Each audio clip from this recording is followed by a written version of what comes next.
Let's play the video now that we have it from his tweet earlier in which he warned of a surprise.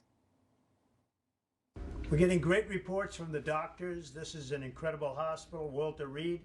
The work they do is just absolutely amazing, and I want to thank them all, the nurses, the doctors, everybody here. I've also gotten to meet some of the soldiers and the first responders, and what a group. I also think we're going to pay a little surprise to some of the great patriots that we have out on the street, and they've been out there for a long time, and they've got Trump flags, and they love our country. So I'm not telling anybody but you, but I'm about to make a little surprise visit. So perhaps I'll get there before you get to see me. But I just, when I look at the enthusiasm, and we have enthusiasm like probably nobody's ever had. Our people that love the job we're doing, we have more enthusiasm than maybe anybody. So it's been a very interesting journey. I learned a lot about COVID. I learned it by really going to school. This is the real school. This isn't the let's read the book school.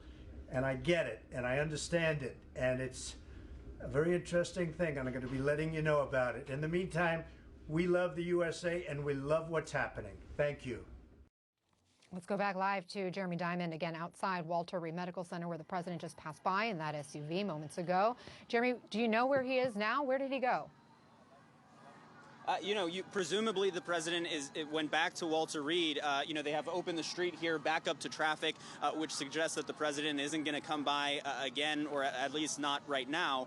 So presumably he is back inside Walter Reed. I would note that video that he sent out, he's announcing the surprise. Obviously, it was posted, it seems, right at the moment when his SUV, his presidential motorcade, actually arrived here on scene. Obviously, for security reasons, they wouldn't want to disclose that the president is about to make a movement in public, but obviously I'm sure Secret Service and the people protecting him had some concerns. We saw several of the Secret Service officers in tactical gear walking alongside the motorcade as well, because he is in very close proximity to the people the members of the public who are out here on the street. One thing that I would note, though, of course, obviously we've talked about the element to which this is the president trying to send a signal to the public and to the world that he is doing all right.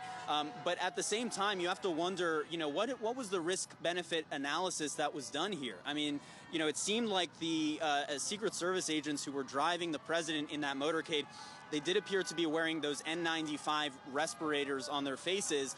But that was it. The president right now, while he is at Walter Reed, we've been told by Dr. Conley and others that they enter those rooms with the full suite of protective gear on them.